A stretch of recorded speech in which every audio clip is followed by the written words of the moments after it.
Dear students, let us start day 5 of our chapter Chemical Equilibrium. Today we shall solve objective problems based on chemical equilibrium. First question, for the synthesis of ammonia by the reaction N2 plus 3H2 goes to 2NH3 in Haber's process, the attainment of equilibrium is correctly predicted by the curve. आपको चार curves दिए हुए हैं screen पर. देखिए इनमें से कौन सा कर्व सही से रिप्रेजेंट कर रहा है हेबर्स प्रोसेस को. इसमें देखें तो ए ऑप्शन में नाइट्रोजन और हाइड्रोजन दोनों रिएक्टेंट्स हैं, दोनों की कंसेंट्रेशन कम हो रही है और एक टाइम के बाद कांस्टेंट हो जा रही है, जबकि NH3 जो कि प्रोडक्ट है उसकी कंसेंट्रेशन बढ़ रही है और कुछ टाइम के बाद कांस्टेंट हो रही है. तो ये जो ग्राफ है ये सही से शो कर रहा है हेबर्स प्रोसेस को. अब बी ऑप्शन में देखें तो यहाँ पर नाइट्रोजन की जो कंसेंट्रेशन है वो बढ़ रही है, जबकि वो रिएक्टेंट है, रिएक्टेंट की कंसेंट्रेशन कम होगी, बढ़ेगी नहीं. ए ऑप्शन जो है वो करेक्ट ऑप्शन है. नेक्स्ट क्वेश्चन में schematic plot of log K equilibrium versus inverse of temperature for a reaction is shown below. Reaction must be exothermic, endothermic, one with negligible enthalpy change, high spontaneous at ordinary temperature. इसमें आप slope को देखकर आप predict कर सकते हैं कि delta H negative होगा या फिर पॉजिटिव होगा. तो इस क्वेश्चन को सॉल्व करने के लिए देखते हैं want of equation. Want of equation का यूज करेंगे हम. log K is equal to delta H naught upon R minus 1 upon T plus T. Graph जो प्लॉट हुआ है उसके हिसाब से आप देख सकते हैं कि C को 0 लिया है और इस इक्वेशन को y इक्वल टू mx की फॉर्म में रख दिया है. अब यहां पर जो स्लोप है m that is equal to minus delta H naught upon R. इस केस में आप ग्राफ में देखिए तो जो स्लोप है वो हमें पॉजिटिव दिखाई दे रहा है, यानी कि m is greater than 0 which means delta H not is less than 0. अगर delta H not less than 0 है इसका मतलब रिएक्शन एक्सोथर्मिक है.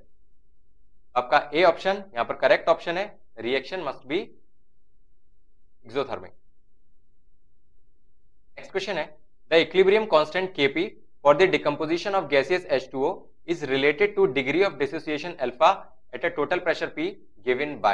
यहां पर आपको रिलेशन निकालना है Kp, अल्फा और टोटल प्रेशर P में.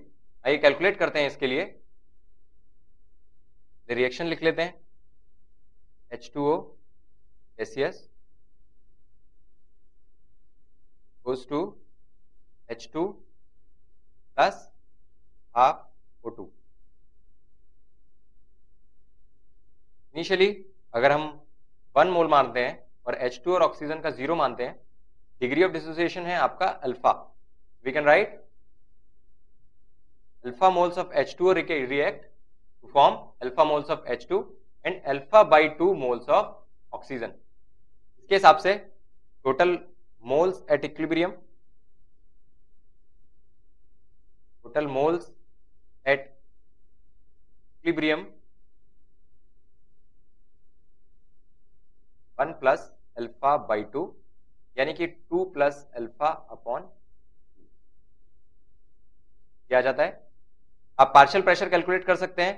Partial pressure of H2O is equal to 1 minus alpha upon 2 plus alpha by 2 into total pressure P आपको गिवन है.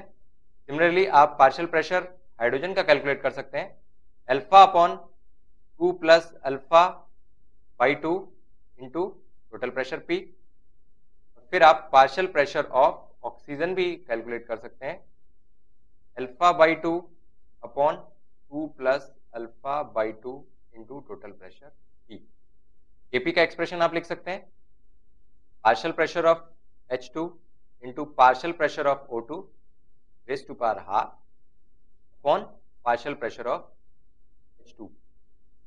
ये सबकी वैल्यूज आपको पता है. पार्शियल प्रेशर ऑफ H2O पता है, पार्शियल प्रेशर ऑफ हाइड्रोजन पता है, पार्शियल प्रेशर ऑफ ऑक्सीजन पता है. इसमें आप अगर डाल देते हैं तो फिर आपके पास फाइनली वैल्यू आ जाती है Kp is equal to alpha raise to power 3/2 into P 1/2 upon 1 minus alpha 2 plus alpha raise to power 1/2. यानी कि ऑप्शन डी आपका करेक्ट ऑप्शन था। नेक्स्ट क्वेश्चन है, if concentration of hydroxide ions in the reaction is decreased by 1/4 times, then equilibrium concentration of ferric ions will increase by. ठीक है, इस case में equilibrium constant केसी को हम लिख सकते हैं Fe3 plus OH minus whole cube. Equilibrium constant हम जानते हैं कि ये कांस्टेंट है। अगर OH माइनस की कॉन्सेंट्रेशन आप 1/4 टाइम्स डिक्रीज कर देते हैं तो आपको Fe3 प्लस की कॉन्सेंट्रेशन बढ़ानी होगी। अगर इसकी कॉन्सेंट्रेशन आपने 1/4 टाइम्स डिक्रीज करी है, यानी कि that will become 1/64 into OH minus whole cube.